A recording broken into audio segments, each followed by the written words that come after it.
Né à Annecy, André Dussolier passe son enfance entre Cruseilles, ville située entre Annecy et Genève, et Étrigny, petit village de Bourgogne, où il suit ses parents.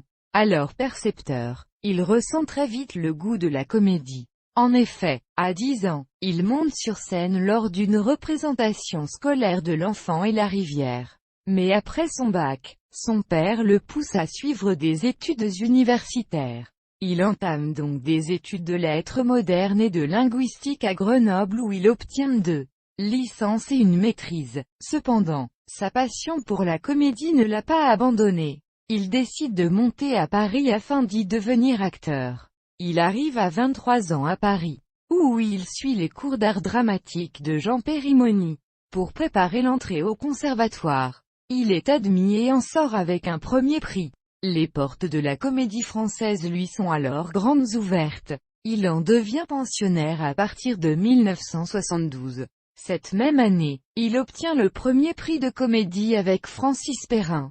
François Truffaut le remarque au théâtre dans sa prestation de Léonce Héléna de Buchner aux côtés de Jacques Spicer, lui offre son premier grand rôle au cinéma dans Une belle fille comme moi. Depuis, André Dussolier alterne films populaires et films d'auteur, notamment avec Alain Resnais, grand amateur de radio. Il ne se contente pas de l'écouter.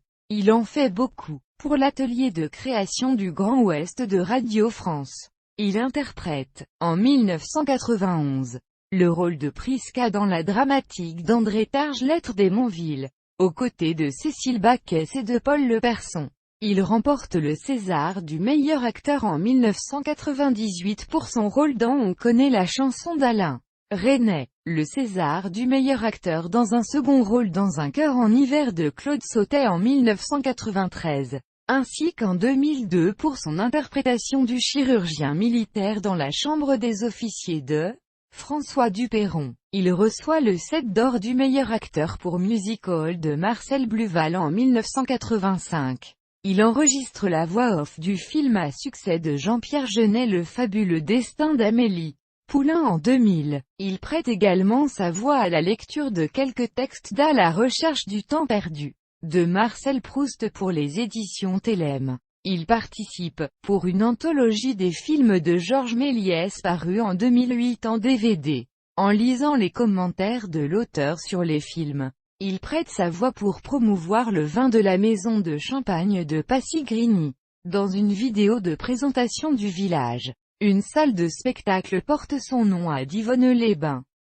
Une bibliothèque porte son nom à Cruseilles, Haute-Savoie. André Dussolier a aussi interprété la voix française du narrateur de Sur la Terre des dinosaures, et de Sur la Terre des géants à la BBC.